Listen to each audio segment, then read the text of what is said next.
Hi everybody, welcome to the Ucas Parents Presentation 2021. My name is Rachel Brownhill and I'm the Careers Education Coordinator at KGV College. I'm joined today by Alex and Meg, who are our progress tutors on the site. And between us today, we're looking to provide you with an overview for the Ucas application process. As part of that, we're going to explain what support has been available to students this year in their applications to higher education, and we'll explain what we'll be doing next year to support them in submitting their applications and preparing them for their next steps once they've completed their qualifications. We're also going to discuss some hints and tips for students and parents to consider, looking at any enrichment opportunities that might be available and how we can really pad students' personal statements out to make them as successful as possible. So at the college, each student has weekly progress sessions with their progress tutor, and we look at anything from society and the wider world to career and planning and health and well-being. We will be supporting students in completing the Ucas applications towards the end of the first year of their course and at the beginning of the second year as well. We'll also be supporting students to prepare for their applications for higher apprenticeships and employment as well. So watch this space on the parents page of the website because we'll be updating that soon with some more information on that. So I'm going to hand over to Alex and Meg now, who are going to talk about what Ucas is and the process that students will be following next year. Okay, so Ucas, which stands for the University and Colleges Admission Service, is the administrative body that facilitates all UK university applications. So students don't need to fill in separate applications for each university because Ucas covers that facility. It provides online support, information and guidance to students. It's a really useful website, so I would encourage you to have a look at it and to encourage your students to do so. But unfortunately, it is not free to apply to university. One course to start in September 2022 will cost you £22, and to apply to 2 to 5 courses will cost £26.50.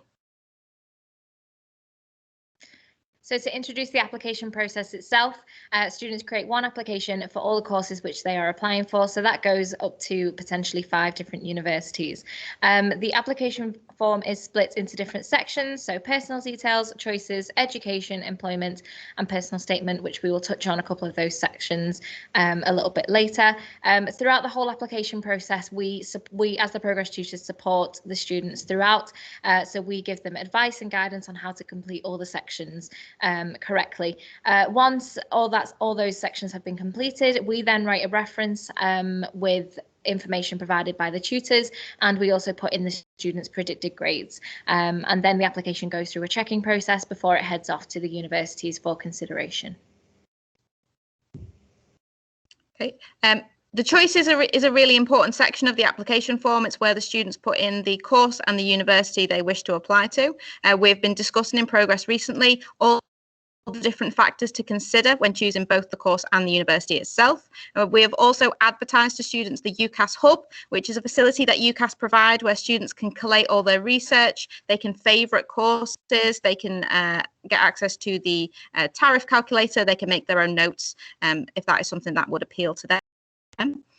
Students can apply for up to a maximum of 5 courses on the Ucas form, and they can apply for multiple courses at the same university should they wish. When they input their choices, they will be automatically ordered in alphabetical order. So students don't need to worry about inputting them in preference order because Ucas will automatically rearrange them. There are some choice restrictions. So if students are applying for a medicine, veterinary or dentistry course, they can only apply for 4 of them with their 5th choice as something different. And it is Oxford or Cambridge. Okay, students can't hedge their bets and apply for both. They have to pick one or the other. So when students are considering their choices and looking at the different courses available to them, it's really important that they are checking the entry requirements before applying and putting it in as a choice on their Ucas form. So on all courses on university websites, they will list what grade profiles they would like their students to have. Sometimes this can be specific down to the GCSE grade profiles and what subjects they like them to have. So there's a couple of different ways in which this can be set out on the website, so they can either ask for specific grades such as ABB or distinction merit, depending what kind of course they're on, or it can be listed out using the Ucas tariff system, which is where all qualifications are turned into points. So how the Ucas tariff system works is all qualifications are turned into points, just so that universities can sort of assess all applications fairly, and it can sort of be monitored fairly on that front. So that is how it can be worked out there on the tariff system. Like Alex said before, on the hub, there is a tariff calculator which students can put in their qualifications and their predicted grades, so they can work out what they are aiming for. In the education section, students need to fill in their secondary school, as well as any GCSEs and other qualifications that they gained, including the full qualification title, the grade and the exam board. So they might need to go and dig out some certificates that are in the house somewhere. They also need to add us as an institution, add the subjects they are currently studying, and put their grades as pending, as we will then go back and fill in their predicted grades at a later point. So the personal statement section of the application is possibly one of the biggest parts of the application, and it's what the student might spend the most time on.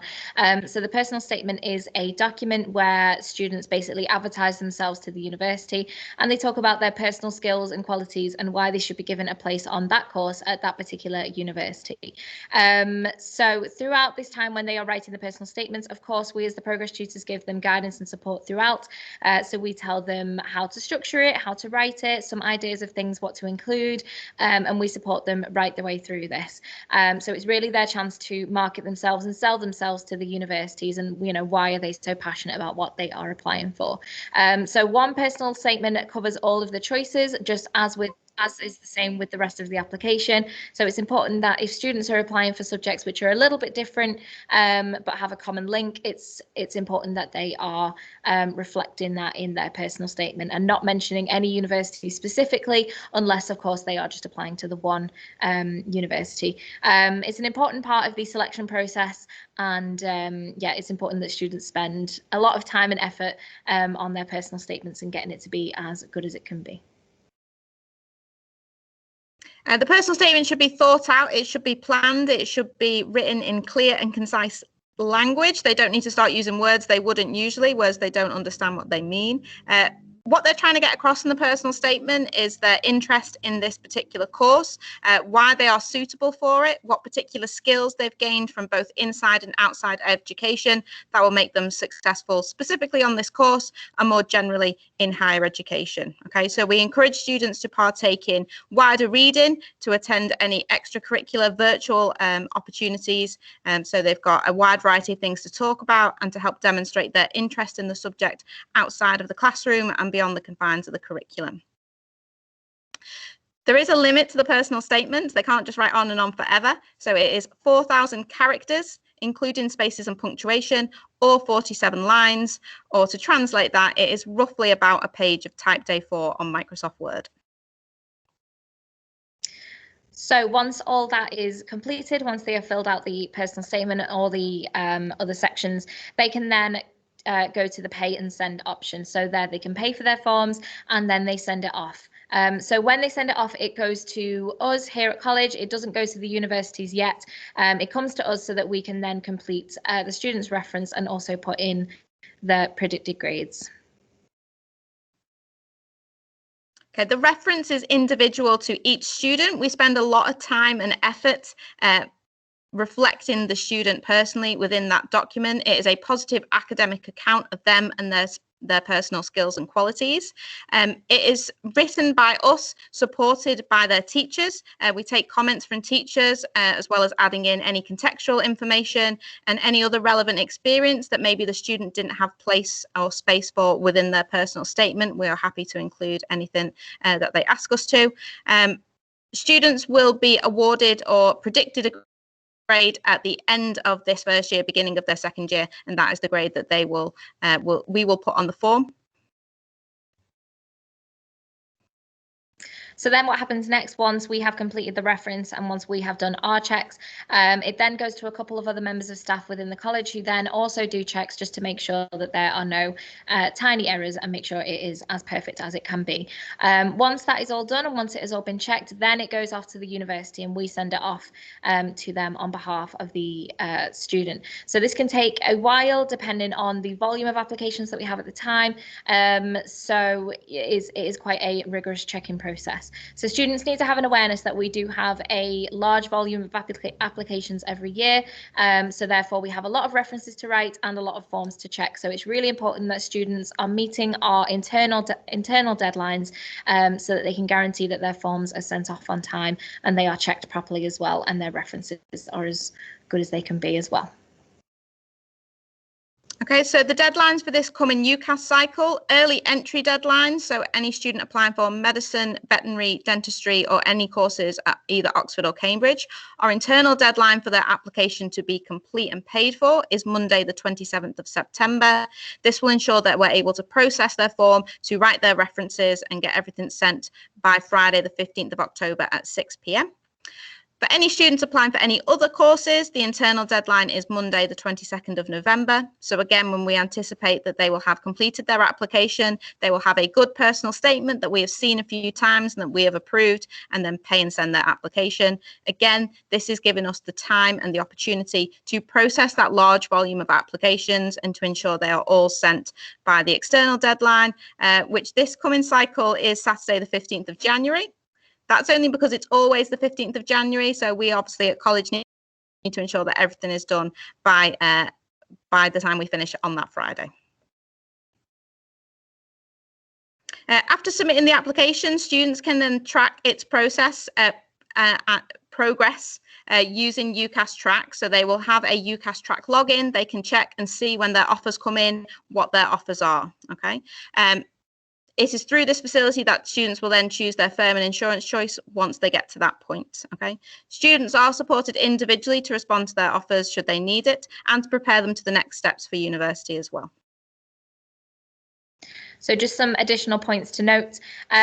With Oxford and earlier entry applicants, if there are any students who haven't already made themselves aware to us, it's important that they speak to their progress tutor as soon as possible, just so that we can ensure that we are providing them with any resources that might be useful for their applications, and also start that process of getting their applications done earlier, with them having the earlier deadlines.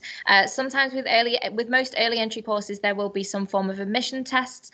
So most Oxford and Cambridge courses, medicine, dentistry and veterinary courses, they will have admissions tests. So it's important that when the student is doing their research, they are looking at what tests they need to take, when they need to sign up for them, and how they go about preparing for those. Of course, throughout this whole process, students will be supported by us throughout this whole process as well. It's really important that students take the time to research into this properly, because it's a big decision to make. So they have received information through their progress sessions, all the different factors to consider when choosing a course in a university, and we're encouraging them to take part in that research now, as well as encouraging students who are sure of the course they wish to apply for to start their personal statement and get a draft in before summer, to sort of get themselves ahead of the game, so to speak. We're always encouraging them to take part in any sort of virtual experiences, any online lectures, any free online courses, anything that's going to give them a greater awareness of what university is actually like, as well as things that are going to demonstrate their interest in that subject outside of the classroom and beyond the confines of the curriculum, so things that they can talk about within the personal statement itself. So it's really important that that they are continuing to do this research, that they attend any open days, whether they are virtual or hopefully in real life, as we progress through this year, so they can get a good understanding of the university or town that they will be staying in, to research the courses and to use any sort of additional facilities that the universities might offer, such as a chat feature with current students. Thank you, Alex and Meg, for talking us through all of that information. We are aware that the Ucas application process can be quite daunting for some students and parents, and we as a progress team are here to answer any of the questions that you might have, or try to alleviate any concerns that you might have about the application process. So please do contact us using the main KGV phone number if you've got any questions, or we've put our email addresses onto this slide as well if you want to contact each individual student's direct progress tutor. So thank you very much for taking the time to listen to us talking through all of this information, and we'll continue to update the parents page of the website with any relevant information, and I'm hopeful that in the autumn term we'll be able to share some more information around student finance, some information around higher apprenticeships and the application process for that, and what we're looking to do during the second year of our students' time with us at KGV in preparing them for employment if that's what they want to do as well. So thank you very much again. I will look forward to hearing from you if you've got any questions.